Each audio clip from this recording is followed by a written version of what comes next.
তাহলে এগুলি কোনোটাই মানদণ্ড নয়, মানদণ্ড হচ্ছে আল্লাহর কোরআন, আল্লাহর কিতাব। আমরা আল্লাহর বিধান ছাড়া কারোটা মানি না। আউযুবিল্লাহি মিনাশ শাইতানির রাজিম, বিসমিল্লাহির রহমানির রহিম। সবাইকে সালাম ও মোবারকবাদ। আসসালামু আলাইকুম রহমতুল্লাহি ওয়া বারাকাতুহু। এখানে একটা প্রশ্ন করেছেন একজন, যে রমজান মাস আসলে আমরা দেখি একটা বিতর্ক শুরু হয়। সেটা হচ্ছে, একদল বলছে যে ইফতার হবে সন্ধ্যায়, আরেক দল বলছে ইফতার হবে রাতে। তেমনি ঈদ আসলে বিতর্ক শুরু হয় যে একদল বলে সৌদি আরবের সাথে মিলিয়ে ঈদ হবে, নাকি ভিন্ন ভিন্ন অঞ্চলে ভিন্ন ভিন্ন সময় ঈদ হবে। এসব বিতর্ক বন্ধ করার কোনো উপায় আছে কি? আমি বলতে চাই, এটা তো মাত্র দুটি বিষয়ে, ইসলামের প্রত্যেকটা বিষয়ে বহু ধরনের মত সৃষ্টি হয়েছে। একটা সাবজেক্টও পাওয়া যাবে না যেটা নিয়ে একাধিক মত সৃষ্টি না হয়েছে। এখানে এই মতভেদ, মতবিরোধ, দ্বন্দ্ব, এগুলি পরবর্তীতে যুদ্ধ মারামারিতে রূপ নিয়েছে। এটাকে জায়েজ করার জন্য তারা একটা মিথ্যা হাদিস উদ্ভাবন করেছে যে আল ইখতিলাফু রহমত, ইখতিলাফ হবে উম্মতের এবং এটা রহমত স্বরূপ।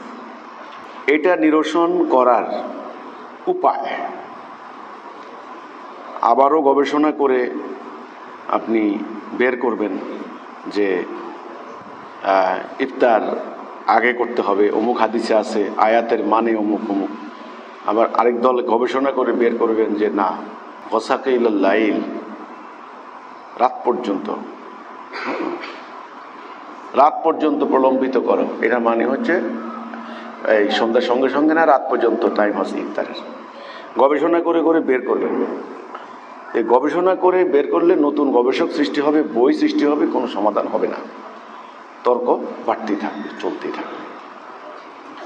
এখানে জানতে চাওয়া হয়েছে যে সমাধান কি। সমাধানের রাস্তা একটা, সেটা হচ্ছে প্রচলিত বর্তমানের প্রত্যেকটা ফেরকা, তরিকা, এগুলিকে একত্রিত করে, এগুলি ভেঙে ভ্যানিশ করে দিয়ে, এগুলোর একত্রিত করে একটা জাতি তৈরি করা। সে জাতিটা হবে এই ফেরকার উপরে না, এই শরীয়তের মসলা মাসাইল নিয়ে তর্ক করে যে এই যে জাতিগুলা সৃষ্টি হয়েছে, এটা না। সেই একক জাতিসত্তা হবে লা ইলাহা ইল্লাল্লাহ, আল্লাহর হুকুম, আল্লাহ কোরআনে যেটা বলেছেন এটা, এবং আল্লাহ যেটা নিষেধ করেছেন এটা করবো না। এই যে আল্লাহর হুকুমের উপরে আনুগত্যশীল একটা জাতি তৈরি করতে হবে। এখন জাতি মানে জাতির নেতা থাকবেন একজন, আমিরুল মুমিনিন বা খলিফাতুল মুসলিমিন বা ইমামুল মুত্তাকিন, মানে ইমাম, জাতির ইমাম, আমির একজন। তিনি প্রত্যেকটা ব্যাপারে ডাইরেকশন দেবেন, এটা এইভাবে হবে, বাস প্রত্যেকটা লোক বাধ্যতামূলকভাবে সেটা মানবে। তিনি যাকে শত্রু বলবেন সে শত্রু, তিনি যাকে মিত্র বলবেন সে মিত্র। এখন কোরআনের আয়াত নাজেল হয়েছে রাসূলুল্লাহর কাছে। রাসূলুল্লাহ তখন একজন নেতা, একটা জাতি ওনার হাতে তৈরি হয়েছে, উম্মতে মুহাম্মদ। সেই জাতিটাকে রাসূলুল্লাহ নির্দেশ দিয়েছেন, তারা আনুগত্য করেছে। তিনি বলেছেন, আল্লাহ আমাকে বলেছেন, আমি তোমাদেরকে বলছি। আসলে লোকেরা কিন্তু আল্লাহকে দেখে নাই, লোকেরা রাসূলকে দেখেছে। রাসূলের কথাই তারা আল্লাহর কথা হিসেবে মেনে নিয়েছে। সমাধান হয়ে গেছে, এত দ্বন্দ্বের দরকার নেই। কোনটার গুরুত্ব বেশি, কোনটার গুরুত্ব কম, কোনটা এখন হবে, কোনটা তখন হবে, সেটা জাতির নেতা ঠিক করে দিয়েছেন। এই জন্যই তো আমির, এই জন্যই কোরআনে বলা হয়েছে যে তোমরা আতিউল্লাহ আতিউর রাসূল উলিল আমরি মিনকুম, তোমরা আল্লাহর আনুগত্য, রাসূলের আনুগত্য করো এবং আমিরের আনুগত্য করো। এই আমিরটা কিন্তু এই জায়গায়, আমির ছাড়া জাতি ছাড়তে হয় না, আর জাতি সত্তা ছাড়া আসলে শরীয়তের বিধিবিধান পালন করা মুশকিল, সম্ভব না। তো এর সমাধান, এই যে এত ফেরকা, এত মতবাদ, এত মতভেদ, এটার সমাধান একটা, সেটা হচ্ছে জাতিটাকে ঐক্যবদ্ধ করা। ঐক্যবদ্ধ জাতির নেতা যিনি হবেন, আমির বা ইমাম যিনি হবেন, তিনি সবাইকে যে রায় দিবেন, যে আদেশ দিবেন আল্লাহর হুকুম মোতাবেক, সেটা সবাই মানতে বাধ্য। তিনি যদি বলেন যে স্কলারদের সাথে পণ্ডিতদের সাথে আলোচনা করে, ভৌগোলিক অবস্থান চিন্তা করে, বাস্তবতা উপলব্ধি করে, মানুষের সক্ষমতা যাচাই করে তিনি যদি বলেন যে হ্যাঁ, সৌদি আরবের সঙ্গে আমরা সবাই ঈদ করব, এটা আমাদের যুক্তিযুক্ত, ওকে, হয়ে গেল। একটা হলেই তো হয়, একটা ঈদ হলেই হয়, কথা শেষ। তিনি যখন বলবেন যে জাতির লক্ষ্য হচ্ছে এই, আমরা সৌদি আরবের সঙ্গে ঈদ করব, হয়ে গেছে। তিনি যদি বলেন যে না, সৌদি আরবের সাথে ঈদ করা যুক্তিযুক্ত হয় না, ওনারা ওনাদের মতো করুক, আমরা আমাদের মতো, তাহলে সেটা অনুসরণ করতে হবে। তিনি যদি বলেন যে ইফতার হবে মাগরিবের আজানের সঙ্গে সঙ্গে, কারণ রাসূল হাদিসে বলেছেন এই, হয়ে গেছে ইফতার। তিনি যদি বলেন না, মাগরিবের আজানের আধা ঘন্টা পরে ইফতার হবে, একটু অন্ধকার নেমে আসলে ইফতার হবে, ওকে, সেটা হবে, ওকে। তা না হলে জাতির সিদ্ধান্ত দেওয়ার মতো অথরিটি, নেতৃত্ব, ইমামত না থাকলে, আমির না থাকলে কোনো ব্যাপারে ফয়সালা হবে না। এভাবে চলতেই থাকবে। এক এক পণ্ডিত, এক এক স্কলার, আল্লামা, শায়েখ, ওনারা গবেষণা করে করে করে করে একটা বের করবেন। কারণ কোরআনের আয়াত সলিড জিনিস, এটাতে ব্যাখ্যা করে আপনি আপনার মতো ব্যাখ্যা করতে পারেন, আরেকজনের মতো ব্যাখ্যা করতে পারেন। গন্ডগোলটা কিন্তু আয়াতের মধ্যে না, গন্ডগোলটা হচ্ছে ব্যাখ্যার মধ্যে। ইন্টারপ্রিট করে মানুষ, এক্সপ্লেনেশন করে, ব্যাখ্যা করে, ব্যাখ্যার মধ্যে গিয়ে মন্তব্য। ব্যাখ্যা করতে করতে কেউ এদিকে নিয়ে যাচ্ছেন, কেউ ওদিকে নিয়ে যাচ্ছেন।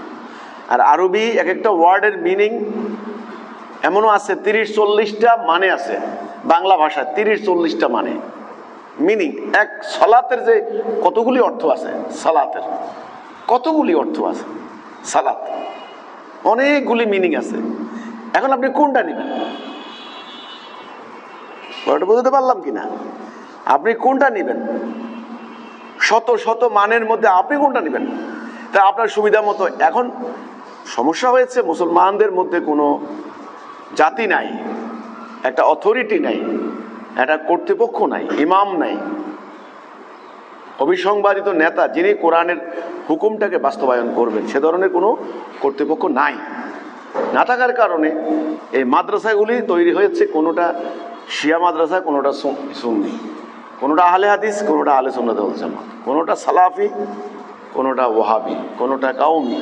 এই যে এবারে বিভিন্ন পীরের খানকা আছে, পীরদের নেতৃত্বে আবার বিভিন্ন ধরনের গবেষণামূলক কাজ আছে। আবার পশ্চিমা শিক্ষায় শিক্ষিত কিছু শিক্ষিত জ্ঞানী মানুষ আছেন, তারা আবার নিজেদের মতো গবেষণা করছেন, তুলনামূলক স্টাডি করছেন। তারা ভাষা বিজ্ঞানী, তারা ভালো ভালো জ্ঞানী মানুষ, তারা আবার নিজস্ব মতামত দিচ্ছেন। তো তাহলে এক এক মাদ্রাসার এক এক মত, এক এক ফকির এক এক মত, এক এক পীরের এক এক মত, এক এক স্কলারের এক এক মত, তাহলে মানুষ কোনটা মানবে? সেজন্য মানুষ এখন হাজার হাজার ভাগে বিভক্ত। আগে তো দ্বিধা বিভক্ত না, দ্বিধা না, বহুধা বিভক্ত। তো কাজে এই প্রশ্নের উত্তর আমি সহজে দিয়ে দিচ্ছি, এটাই। আমরা কি ঈদ কি সৌদি আরবের সঙ্গে মিলিয়ে করব? বাংলাদেশে অলরেডি কয়েকটা জেলা হয়ে গেছে। আমাদের বাংলাদেশে আমরা করলাম বৃহস্পতিবারে, তারা করলো বুধবারে, সৌদি আরবের সঙ্গে মিলিয়ে। তো এর মধ্যে উম্মার কিন্তু ডিভিশন হয়ে গেছে, দুটা ভাগ হয়ে গেছে। এক ভাগ আগের দিন করে, এক ভাগ পরের দিন করে। ইদানিং আরেক ভাগ মন্তব্য দিচ্ছেন ঈদ বলতে কোরআনে কিছু নাই, ঈদ কোনো নাই, এটা একটা আবিষ্কার করা জিনিস। তাহলে এটা আর একটা ভাগ হয়ে যায়। তাদের আলোচনা থেকে ওই লোকগুলা ঈদ টিদ কিছুই করে না। তো এখন আমার এটা সমাধান এটাই। এখন তাওহীদের উপরে, যেমন আল্লাহর হুকুম, এই আল্লাহর হুকুম, আল্লাহর বিধান, আল্লাহর কিতাব, তাওহীদের উপরে যে লা ইলাহা ইল্লাল্লাহ। আমরা আল্লাহর বিধান ছাড়া কারোটা মানি না। মানদণ্ড হবে একটা, এত মানদণ্ড হবে না, এত ফিকহের কিতাব, এত ফতোয়ার কিতাব হবে না। নো, ওগুলা ব্যাখ্যা, ওগুলা যার যার মতামত, অনেকের দলীয় মতামত, ফেরকাগত মতামত, এগুলো একদিনের সৃষ্টি হয়নি। এগুলো কয়েকশো বছর, হাজার বছর লেগেছে। বিভিন্ন সুলতানি আমল, বিভিন্ন ধরনের এই বিকৃত হয়ে যাওয়ার পরে, ইসলামের আসল কনসেপ্ট চলে যাওয়ার পরে এগুলি সৃষ্টি হয়েছে। তাহলে এগুলি কোনোটাই মানদণ্ড নয়, মানদণ্ড হচ্ছে আল্লাহর কোরআন, আল্লাহর কিতাব, আল্লাহর বিধান। এটাই হবে লা ইলাহা ইল্লাল্লাহ। এবং একটা জাতির যিনি নেতা হবেন, ইমাম হবেন, তিনি যেটা সিদ্ধান্ত নেবেন সেটা জাতি মেনে নেবে। তিনি সিদ্ধান্ত কিভাবে নেবেন? যারা জ্ঞানী আছেন, যারা স্কলার আছেন, তাদের সাথে বসবেন, পরিবেশ পরিস্থিতি বিবেচনা করবেন, মানুষের সমস্ত সামগ্রিক ব্যাপার চিন্তা করে তিনি সিদ্ধান্ত নেবেন। তো এই সমাধানের পথ একটাই, সেটা হলো তাড়াতাড়ি একক জাতিসত্তা তৈরি করা। সেই জাতির একক ইমাম, তিনি যে সিদ্ধান্ত দেবেন, জাতির প্রত্যেকটা লোক অলঙ্ঘনীয়ভাবে সেটা মানতে বাধ্য হবে। তবে এই ধরনের ফেরকাগত দ্বন্দ্বের অবসান ঘটবে, তা না হলে জীবনেও ঘটবে না।